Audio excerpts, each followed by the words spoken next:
Hello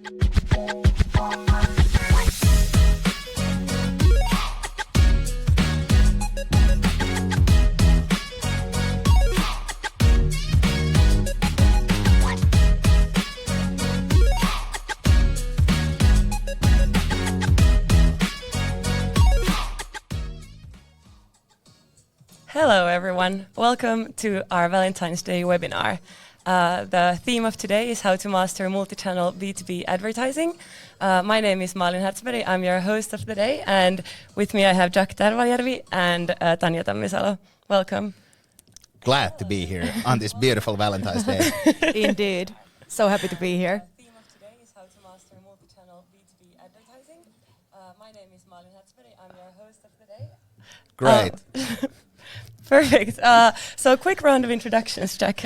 Please tell us about yourself. Great, and now you can mute your laptop while we're at it. Thanks. It's already muted. So hi viewers, hi internet. My name is Jack. I work as a growth marketing strategist here at Valve, together with Malin and Tanja, mostly focusing on B2B media advertising, paid media strategies, and how can we reach a specific audience. And now I want to take this moment, because it's Valentine's Day. Oh, God. I have two gifts for you. With hugs. Oh, with hugs. nice. And to the viewers, obviously, Valentine's Day is called Friends Day in Finland. So I consider you two as my friend. So that's why I brought you presents. Oh, Thank thank you you. very much, Jack. That's so sweet. I'm a sweet guy. Tanja. Yeah, and hello, I'm Tanja Tammisalo. I'm a growth marketing strategist at Valve, and I'm doing media planning and media buying and digital marketing strategies. So I have a pretty similar role than Jack. Nice. Jumping right into today's theme, maybe beginning with just a definition of paid advertising. Please, Jack, go ahead. What is paid advertising? Well, tricky question. Now, I would state that paid advertising is media space that is bought when money transaction of money happens, that a advertiser pays a publisher X amount of money for that advertiser's ad to be shown in some form of media. And I would say that obviously the most traditional piece of advertising would be newspaper advertising, obviously, but paid advertising can even happen at trade shows or whatsoever. So the scope is very large, and obviously not even talking about digital paid advertising. But still, money exchanges and you get visibility for your ad for that money. Yeah, and you could say that paid advertising has evolved quite a lot. What about in the context of B2B advertising? Oh, massively. I would say that obviously we constantly as an industry, we're looking at how digital marketing is evolving. Obviously now even outdoor advertising has become more digital and it's evolving, etc. But also I would say that now for the past, let's say 5 years, we've actually started to think, how can we service B2B clients better and B2B advertisers better, and looking into what are the B2B targeting aspects of advertising. Yeah, and I think this has a lot to do with the fact that now, like, all these B2B decision makers are spending significant time online, doing online research, comparing products and services. So basically advertisers have to be online there to really reach their target audience. Yeah, exactly. What would you say are some like common misconceptions within a B2B, like digital media advertising? The first one is that there are B2B people who don't see ads or only spend their time on LinkedIn. That's the first one. And I would say the second one is that LinkedIn is the only place you can target a B2B audience. I would say that those are the biggest two. And sometimes I say that I'm in a fighting that battle of trying to kind of move the world into a better place where B2B advertising isn't only LinkedIn or Google Ads, and it's a broader scope. Yeah, and I think some firms might think that advertising or paid advertising is really not that working that well for B2B companies. But I think that it's all about the strategies, like what tactics you use, how do you align it with your business goals. So there are ways to do that really, really effectively. Yeah, and Considering once you start building this digital advertising plan, what would be the dream brief from a client to get the best results possible? Ooh, dream brief. Tanya, you can back me up here, but I would say that we want to know what we want to achieve. Obviously, that's first one. What's the goal of the campaign? Or if it's an ongoing campaign, what is the goal for Q1, Q2, Q3, etc.? Then obviously we want to know how can we measure that goal? Do we have access to data that we can see how things are happening? And I would start with those. Obviously, budget is a big one. Many times we get briefs like suggest a budget. Okay. Then we constantly ask about what's the scope of the budget. So even give some kind of metric. Let's say if it's okay, I have media budget of 50 to 60 grand or whatsoever. Like I think that the scope is very important, and not just because if we start suggesting budgets, it can be way too low, or then it could be way too high, and then people are like, we don't have that kind of money, and we don't want that. Obviously, we want to have an open discussion with the client about what is the media investment, and I think that's the key part. Also, is the third part is the media investment. And sometimes it might be hard for the clients to really give us like a specific brief, but I think then it's our job as experts to ask those detailed questions so we can actually have all the information we need to build that plan that works and brings the best possible results. So it's also our responsibility there. And of course it's good to, or it's must that we know we have enough information of the company and the industry, so we know how it works. And then the buyer personas, the buyer journeys, all these kind of things have a big effect on the plans. I would say a B2B brief is kind of more complex than a B2C brief. I've been in both worlds, and in some ways there's so many layers, because obviously in the B2B world you have sales, you have marketing, and obviously the sales process is totally different. It makes sense, but still, because the sales process is totally different, there's so many open questions, because for us, we are not able to buy that B2B product when we visit the grocery store. But if we're purchasing or marketing an FMG and we go to the grocery store, like, okay, I want to market milk, I can go and buy that carton of milk and kind of understand the process a bit. Yeah. But that's why it's good that, it's really important that we have like open communication with the sales team and with the marketing team, so we can actually have that visibility, at least in that sense. 100%. So what we can't like achieve ourselves, like we can't go to the store and see like what that product looks like then. Yeah. Yeah, I think you're already touching on the topic of like how do we combine the strategy, the marketing strategy and the media buying, but what about combining marketing strategy, media buying and creatives? So did we go too far in our questions? No. So your question was how to combine marketing and creative and marketing strategy, creatives and media buying. What does this combination mean? How common is it to combine these three? I say that at Valve, obviously we've worked a lot at this on how can we combine those three, and I would now, after 2.5 years at Valve and actually kind of being able to work in an environment where we're not working in silos but working together, one of the key factors is staffing, and kind of when you're staffing your client team, you choose the right people to it who has the kind of things that they're bringing to the table. You have a graphic designer, you have a copywriter, you have a media buyer, whatsoever. But one of the most important things is that those people start working together immediately, so that it's not that the graphic designer and copywriter go to a room together for the half a day. They come up with an idea, then they present it to the media buyer and say, hey, what about this? But I think that creativity, that's advertising is mostly about, and marketing, I think that comes from staffing the correct people and put them together in that room. And what says that if I, as a digital marketing person, if I feel that some ad isn't working or some graphic visual isn't working or an idea is bad, I would kind of have to say about that. But also I want to hear from the graphic designers if I say that, hey, let's do outdoor advertising at an airport, and they say that's a crappy idea. I want to hear that from them. And I think that's the kind of staffing idea that comes from it. Yeah, and it's nice to get that fresh perspective from someone else or maybe outside of your specific field a little bit. Yeah, 100%. So, so you can get new ideas as well. And I think that of course, like I see that the marketing strategy is something that defines the goals and objectives we want to achieve, and then it comes to creatives and media buying, and then those we should work simultaneously, so that it all goes hand in hand. Do you have any other tips for ensuring alignment between these three? Stuffing the right people, having everyone together in the same room from the very beginning is one.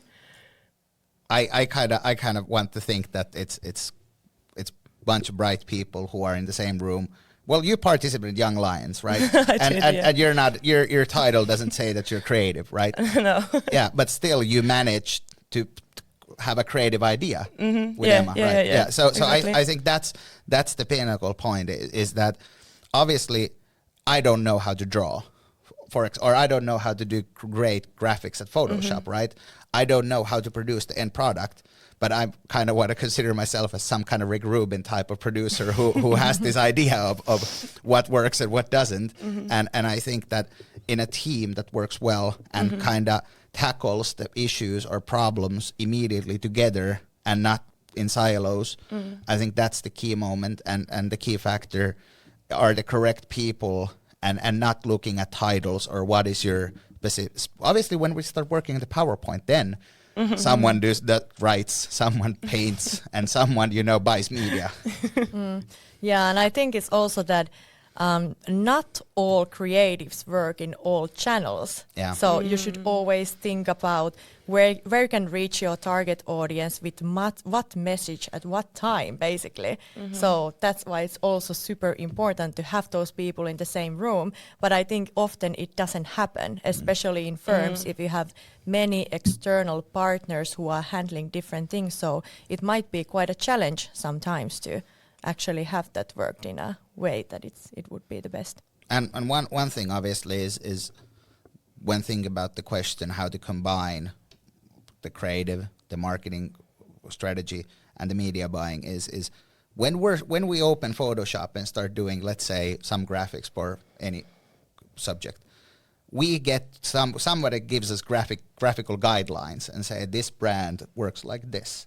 But obviously when it comes to media strategy, there isn't that many media guidelines. I know that Apple has one, and back in the day someone handed me the Apple guide for the media guidelines saying don't advertise here, you're not allowed to, and etc.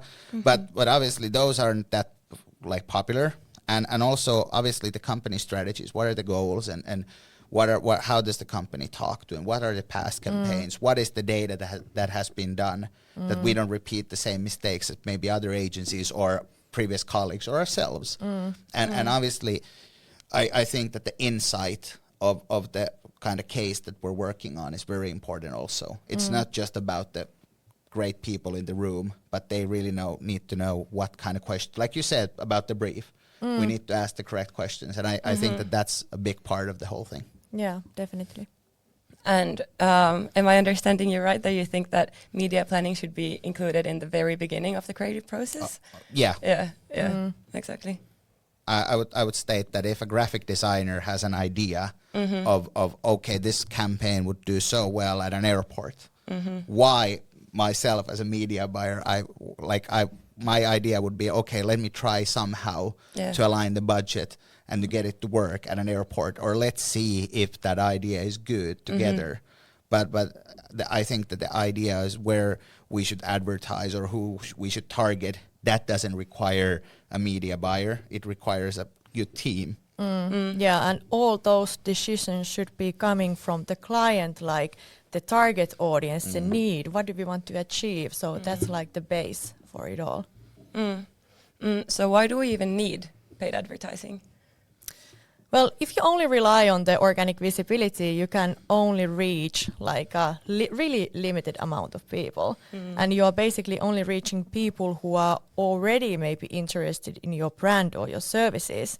And then there are channels and medias where you can't reach users only with organic visibility. So you have to put money into those channels to actually be able to show your ads in certain places. So yeah, I agree. I think that also obviously organically we're not able to use data to kind of show ads, and let's say now it's possible to use B2B data to buy ads during Temptation Island, Finland, and on Ruutu, and we can use data for that. I think that's one of the things is that if we want to reach CEOs at their living rooms at Saturday at 8 p.m. Paid advertising is the only way to do that. Yeah, exactly. And then you can use that data that you get to kind of optimize where you should show your ads. So you get really, really valuable insights on that. And it helps you with like real-time metrics. Yeah, exactly. And do you think this is something that all companies need, that everyone would benefit from? Or is there some cases where paid advertising is maybe not so important? I haven't found yet a company too small to not do paid advertising. Yeah. I've tried. Yeah. I know we both had cases from 1,000 euro media budgets to several millions. Yeah. I haven't seen a company yet that wouldn't benefit from paid advertising. The only thing is that obviously if the budget is 1,000 euros or 5,000 euros, it takes the same time. That we have to kind of remember, or 50,000 euros. The time spent on booking the ads or pressing launch campaign, optimizing, it's fairly the same, no matter the media or the budget, but the kind of idea about that is that every company, in my, obviously this is my opinion, but every company should advertise. Yeah, yeah, I totally agree, because there is so many different ways how you can advertise. So obviously, there is not one solution that fits all the firms. So you always have to find the customized solutions that are suitable for your needs. For example, Google Ads. There isn't a brand or a website or a company that shouldn't run Google Ads. Yeah, yeah, that's about like ensuring the visibility online. Exactly. Yeah. So you were already mentioning some channels here. What about how do we map out these best channels to use in each case? I think that it comes from experience.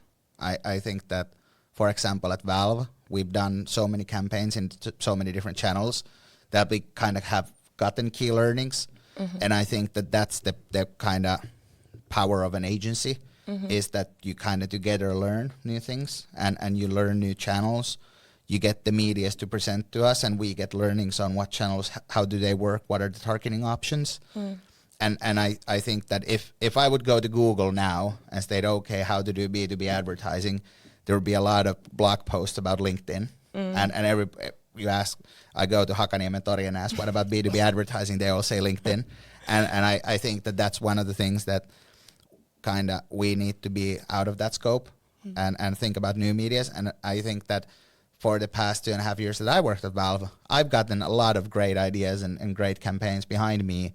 And I know me and Tanya have been talking a lot about how can we advertise in that certain media to a B2B audience. And we've gone to TikTok and whatsoever, so it's been a great joy. Yeah, so I think always when you do campaign planning, it always starts with this little research that you research okay, what are the best channels for this specific case? Where can we reach those audiences and reach those targets? So it's always a little digging in the beginning of just proposing something wildly. Yeah, not just opening Excel and throwing different channels in there. So this is your media plan. No, I would say the research and the insight. Yeah. And obviously, I think that we talked a lot about the kind of always on operations, continuous operations. I think that those are very key into kind of creating great campaigns. Is that you're constantly learning on how can we do better. This month we did this and that. Let's try this channel for month one. Okay, didn't work. Let's try it again next year, whatsoever. And I think that's a very key factor on how to approach kind of great B2B campaigns is this kind of always on mentality. Yeah, and I think then it's good to find the balance between testing the new channels and then relying on the old ones that you have found useful and they are working well. But it's always good to also allocate a little bit of budget to those testing those new ones if we see potential. So comes with the research, of course. So you would talk about media investment even. but that media budget as an investment. Yes. But yeah. Yeah, and I like what you're saying about like having to do some research and perhaps like dig a bit deeper and be a bit creative about where you're going to reach your like B2B audience as well. Yeah, definitely. So moving on to the B2B persona, I think we're kind of already touching on that. Is that a myth? Is there such a thing as a B2B persona? At Helsinki-Vantaa Airport at Monday 6 a.m.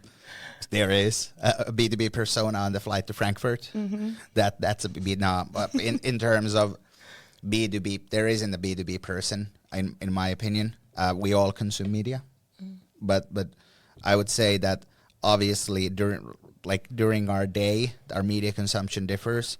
While we're at work, while we're at home, we all watch some kind of Netflix or video on demand service. We all use social media at some point somehow.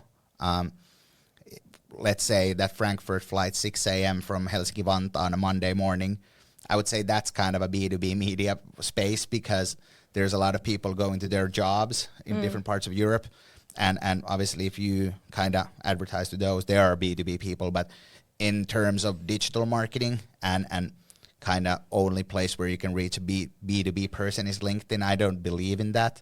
I think that you can reach a B2B person in every single social media that there is. Some platforms are just better at targeting. Exactly. Yeah, because B2B person, he is or she is a normal person. Exactly. Like any one of us. So they are spending their free time exactly the same way than any other human being, watching TV, scrolling their feed. So, but yeah, like Jack said, that when it comes hard when you have to find the targeting solutions. How can you find? So then that's why it's really important for the companies to understand who their audience is. So the better you understand your audience, the better targeting you can do in different channels. Yeah, I would state that kind of the person is a person. They live their lives. They might have kids. They're taking their kids to soccer practice, hockey practice, whatsoever. They have a mortgage. They live in a house or a home or a building whatsoever. They're stressed out.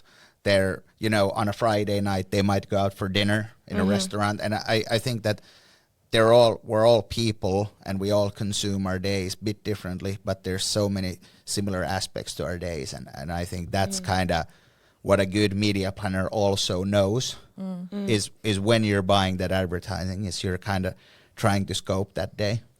And when we are in these medias and we want to target our buyers, what kind of data do we have available and like what should we go off when making the targeting? Well, like Jack said about LinkedIn, I mean, LinkedIn offers like really great ways to target if you want to reach decision makers in certain companies. But like we just said, that it's not that simple still after all, because you have to really know your audience to be able to do the targeting correctly. And like, well, one thing is that contextual targeting, that you can place your ads in websites that are related to your products or services.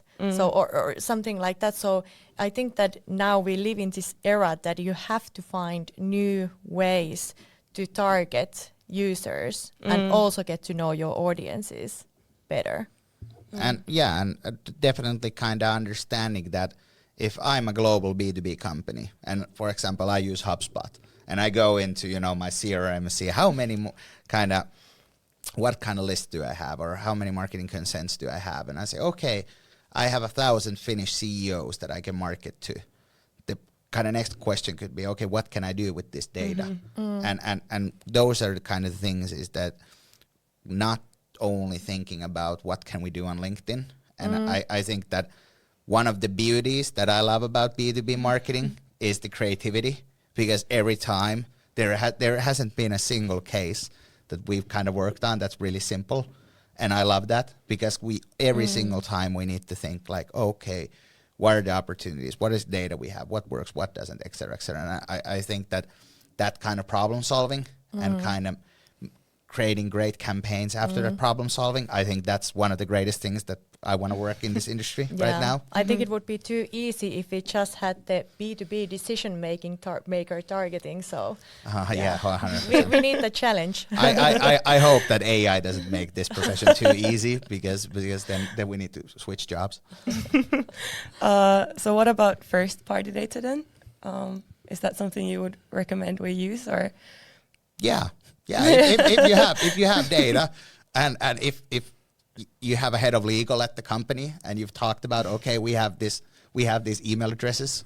Are we able to use this? And then head of legal hopefully says yes. Then definitely. Yeah. Obviously, we can also not legally consult on what works, but we can kind of ask that if, okay, let's say we want to buy video on demand advertising and show it at people's living rooms.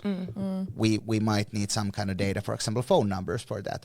Do we have marketing consent? Do we have consent to use that data? And then obviously I think that's something that hasn't been done that much, because I think that in B2B marketing for the past 20 years, we've been really good at kind of collecting leads and email addresses and phone numbers and addresses. But are we using those at the moment? That's also a question that I get a lot. Yeah, and I think it's great if you can use that for marketing, but even if you couldn't, you can still find really valuable insights and information if you really dig into that data, I think. So you can actually use it to get to know your audiences better. So I think that there are a lot of opportunities. And I think that it's also an attitude thing, that like, is your attitude that we have data, but because of GDPR, we're not allowed to use that because some kind of newspaper said that data is now dead? Or is the mentality that, oh, now let's try this, and then trying to figure out, is it possible to use that data? And I think that mentality and attitude is a big thing in kind of data-driven marketing these days, is that not kind of going under the covers and just crying that we're not allowed to use data anymore, because GDPR I think it's great, but it kind of obviously restricts some things, but also understanding that, hey, what can we do? And I know there's some people from North America listening or watching at the moment, because they don't have GDPR, so their life is totally different. And let's hope we can visit, for example, Canada soon to see how things are done there. But I think that it's a lot about what to do with the mentality of do I really want to find a way on how to get this done? Exactly. So problem solving. Yeah, that's exactly. the thing. Yeah, exactly. There are always ways. So with that's about first party data, but what about third party data? Because that's kind of phasing out at the moment, right? With the loss of cookies. Obviously, server side tagging, the whole, for example, Meta's conversion API and all of that brings a new way of kind of targeting, or not targeting, but kind of tracking your ads and what's going on in there. Obviously, the platforms at the moment, they offer a vast amount of data. We all know that Google and Meta have been collecting data for years now, and they have a lot of it, and I hope that it gets better and better, because obviously our goal is to show better ads to people so that people will see better ads and will show correct ads to correct people. But I think that in a case of third party data, obviously tracking will come, or targeting will come a bit more difficult if you don't have the first party data with you. But then obviously kind of tracking the ads and kind of understanding that, hey, what kind of, for example, server side tagging, how can we track conversions? They're anonymous conversions, but we can still see how our ad performs and attribute to certain medias. But I think even now, like especially companies who have like long buyer journeys, they are already struggling to really like get all those touch points and see like what impact this touch point had on this sale, because there are so many touch points usually. So if a user searches on Google Ads and then they find the service and go to your website, it doesn't tell really like all the other touch points that were before that. So we are already missing quite a lot of data. So of course it's good if you can kind of like look at different sources and integrate that, but it's like this problem has already existed in a way. Yeah. I think that's the kind of key thing when looking at B2C advertising or B2B advertising. The two different parts is that now in B2C advertising, a heavily amount of money is focused on how to attribute, how to do modeling, like AI modeling, to see where your media investments are going and how can we attribute, for example, conversions or sales into certain medias. And I think that in the next 5 to 10 years, B2B marketing will come to that. But now I think that B2B marketing or B2B media buying in a way is fairly a new thing if we don't count LinkedIn, our print advertising. And I think that kind of certain media attribution models whatsoever are things that are coming. And we've already studied them. We have cases where we looked into, okay, how can we kind of attribute or how to build data warehouses or whatsoever. And I think that's something that's really popping up in the next 5 years. Yeah. So how would you make sure that we don't lose our targeting effectiveness since we can't really do or trust the direct attribution anymore? Well, I think I still want to say about knowing your target audience. Yeah. Like, I think that's a main thing here. Like, if you know your audience, the buyer's journeys, then you have all this like data you can use to target your audience in the right channels with the right message. So I think that's like one big thing. Yeah, understanding target audience and obviously, let's say it depends a lot of obviously on the product. If it's a software as a service for a B2B company, obviously, let's say it costs 200 euros a month and you're trying to, grow that. Obviously, it's then tracking. Someone goes to the website, presses buy now, server-side tracking works. If the sales pipeline is 2 years, then of that 2 years, usually 1 year, 11 months and 29 days are handled by the salesperson. And then, that first initial contact us or make that phone call whatsoever, that might come through marketing. And I say that kind of bridging that gap between marketing and sales and understanding when has marketing attributed for that phone call or that lunch meeting or whatsoever, and when was it because of that salesperson. And if, for example, it was a lead, I think if it's a lead, attribute that to marketing, and then the salesperson does his sales work and hopefully succeeds and a sale happens. But I think that when looking at B2B attribution models, that's something that's kind of the trickier part because you have humans involved and it's not all, e-commerce. Yeah. But that's why, it's important to have that open communication and look at the results like long time. Like, like if you have invested in marketing, does it show in sales, for example? And then also track those individual metrics and tactics, but still like combining kind of those two strategies. Definitely. Yeah. So I think we're already like kind of touching on the kind of lead advertising, but how would you balance like a long-term and short-term marketing efforts? I see Jack smiling. Favorite topic. Yeah. So like between kind of brand or awareness kind of building or lead generation, how would you balance between the two? 50-50. Next question, please. No, it's hard one. We know that we need both. I would say that it's the size of the brand that also matters. Are you recruiting? What is your goal for the next 5 years? Where do you want to be in the next 3 years? Where do you want to be next quarter? And I think those are the questions that we usually ask. Yeah. And then kind of understanding that, okay, we need to do brand advertising. That's there isn't a single brand in this world who doesn't need to do brand advertising. Obviously, brand advertising does not bring you result the same quarter or the same year. We know that. We can also measure brand advertising, but I would say that it's something that needs to be done, but the kind of split of budget is dependent on the size of the company and the stage of the company. Obviously, a startup company isn't doing brand advertising because brand advertising rarely increases investor value. Yeah, that's true. Yeah, I had a thought. Yeah, Tricky questions. Tricky questions. Yeah, but that's really true, and I think it's good to look at your situation, your goals, and what is your market share like. Like, where should you put those investments? But the fact is that like strong brands, they generate more sales, and there has been many studies saying that like when you build that brand awareness, brand recognition, you can actually generate more sales. So that's why it should not be neglected, and it should be looked at the longer terms, like the results.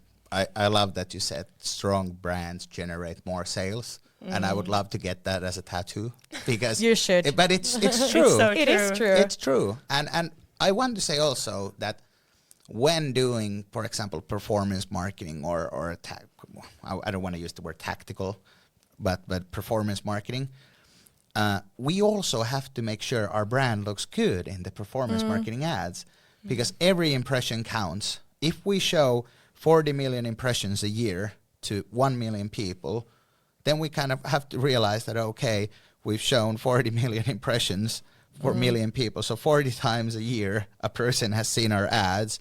If our brand elements are correct and everything is aligned, we kind of are also doing brand marketing. The message is just different. Yeah. We can show the colors, we can show the logo, we can show the fonts, whatever. Yeah. But obviously the message isn't there when doing performance And I marketing. think then we can come back to that the creatives and the media buying should be aligned. So your brand should be coherent in all the channels. Like, We should write a book. I know, right?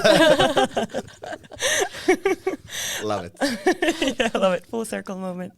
What are the risks if we only focus on brand awareness or only on lead generation?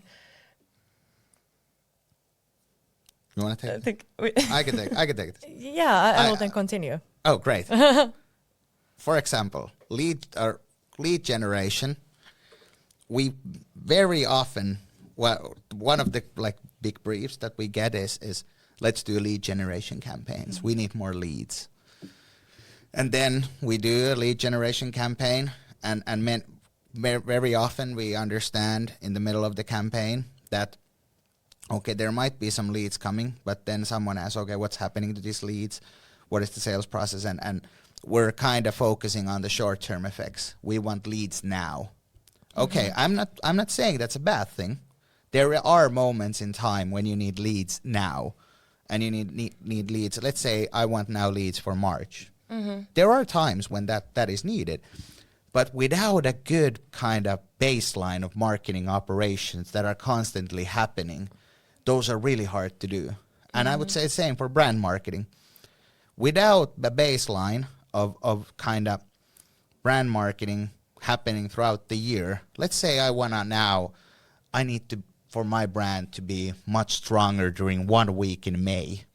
I can run one campaign during that time, but if I don't have a baseline already worked, then I don't have impressions serving now, it's very hard to kind of build on top of that. And I think that if we only focus on lead generation, what happens there is the scope is kind of very narrow. And usually when we're saying that we only do lead gen campaigns, we kind of think about those that, okay, let's do a 3-week lead gen campaign. We might get a few leads. What happens after that? But now if I would have a B2B company and I would need leads, I would say, okay, what is the ongoing lead generation process?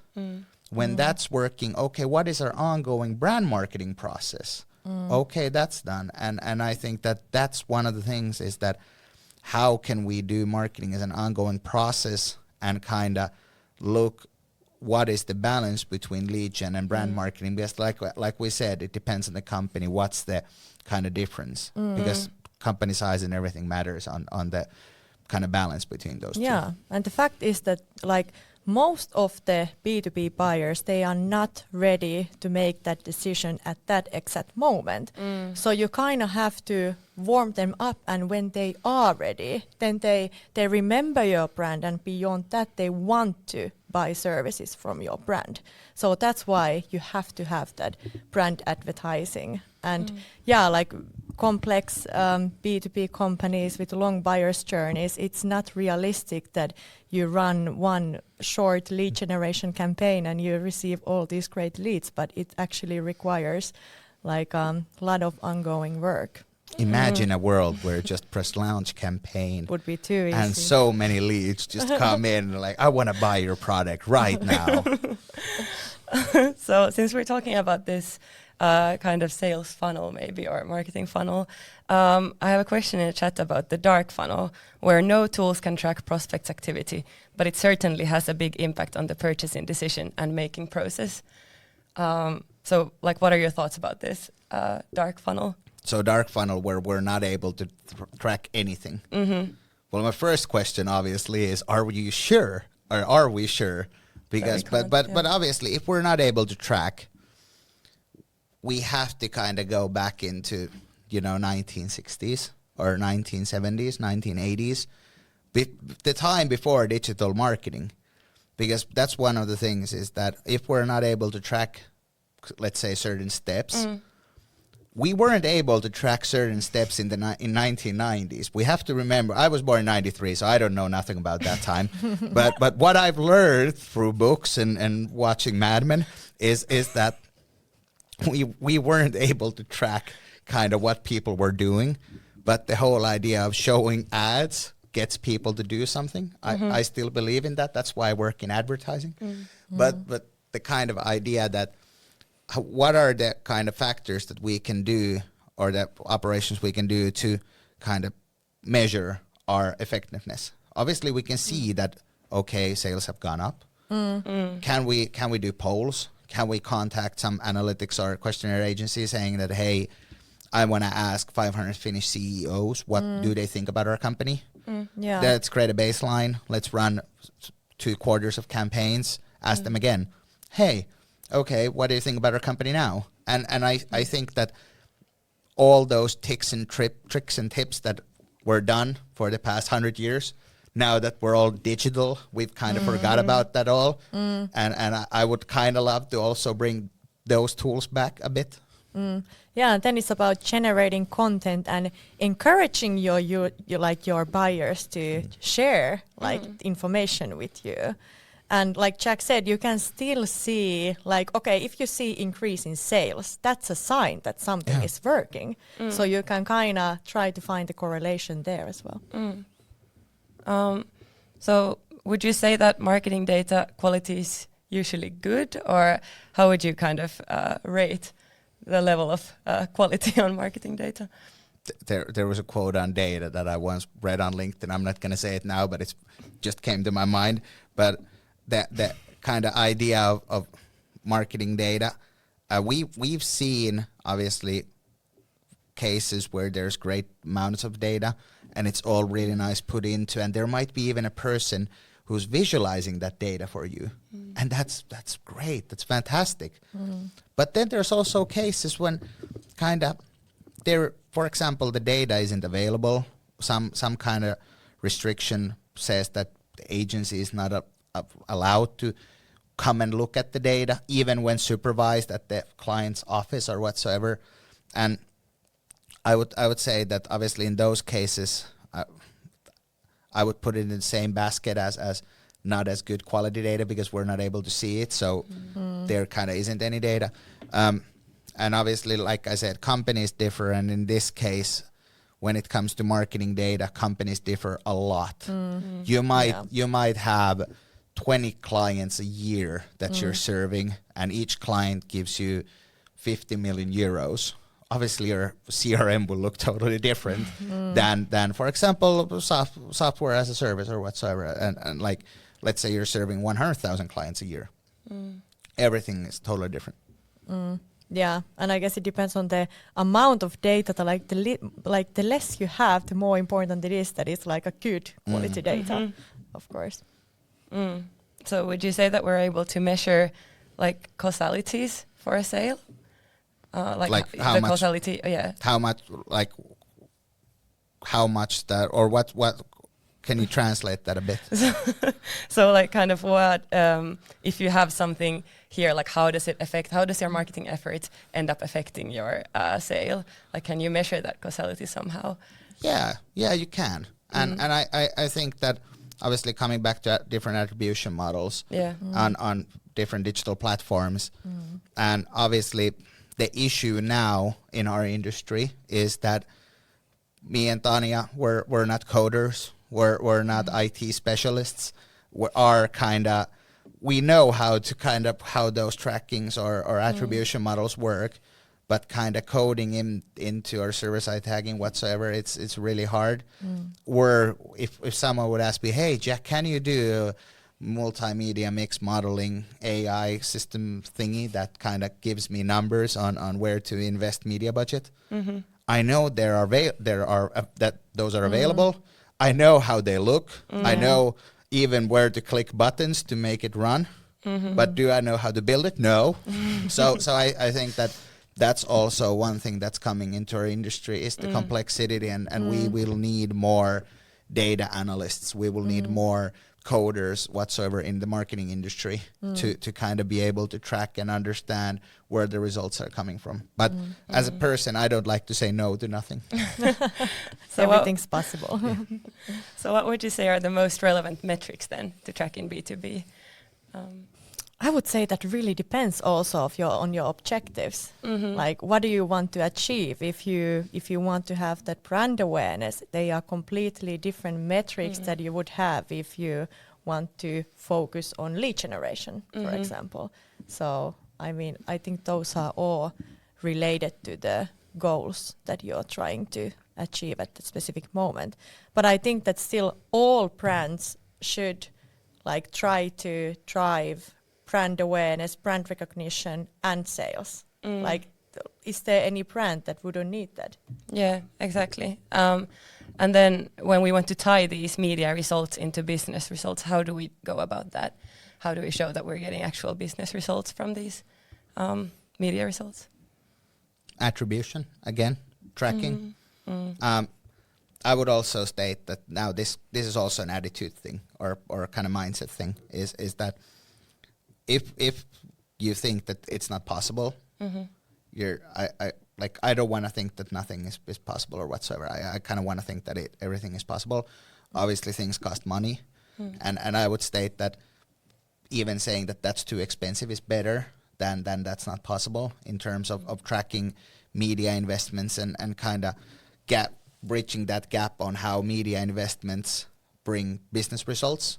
And I want to use the word media investments, not ad spend. It's not money that's spent and goes away. It's media that you invest to grow your business. And I think that building that model that we can actually track that on a company level, I think that's a really, really big thing. That's really also now coming in the past 5 or next 5 years. Yeah, and I think that also that data can be like you can you have to have open communication with the sales and marketing team, because there might be some touch points you cannot attribute to that action, and that's just a fact. You have to kind of accept that, although you can improve it and do improvements, but still, I mean, often the most valuable data like we can get is actually from the sales team. Like, how do you see the results when we have made these actions? So also that's another thing, especially in companies with really long buyer's journeys. So I've never had a case where when I have talked to a salesperson of a certain company that's advertising, I've never had a case where I said, oh, this was a bad idea. Every single time I've talked to a salesperson, a B2B salesperson, that he or she is gonna sell a product that I'm gonna market. Every single time there's been something good out of that conversation, and we've kind of liked each other because we've understand that we're supporting each other. And I think that that's something that needs to be done more, is kind of bridging the gap between marketing and sales. Yeah, and I think that's like the dream situation if the sales understands the importance of marketing. Vice versa also. Yeah, of course. Yeah, it goes like both ways. So kind of, I already asked about the metrics, but which ones are the most indicative of successful media investments in B2B marketing? CPM. No, I've read it about this so much, but I wanted to say that don't forget about what's the price of your ads. That's very important. Don't kind of live in a world where you don't care about how much you're kind of paying for your ads, because we know that all social media and programmatic advertising is running on real-time bidding. If the CPM rises or something happens, we kind of, that's a metric that's kind of the old school digital marketing that we have to understand. Also, let's say cost per lead, or not even cost per lead, but lead through rate or click through rate, or what's, I know that now there's a shift in digital marketing that's transferring, that those numbers are going down, that we don't want to care about those anymore. If CPM is apparently now even more important, I understand it, but still kind of the cost of ads is in my opinion still very informative and important. But this was just my rant about the subjects. I'll let Tanya follow. Well, yeah, I think that it also depends on the objectives. Again, like, okay, if you want to drive awareness, of course, it's important to follow metrics like reach and CPM. But if you want to generate leads with that specific campaigns, it's of course good to follow the number of leads and how much you pay per lead and how many leads are converting actual sales. But then I think all those metrics should be linked to your bigger business objectives. Yeah. So we have to have some kind of metrics that we can follow and we can optimize, but it's not the whole truth. So we always have to follow the bigger picture. What are your goals? And then like make actions based on that.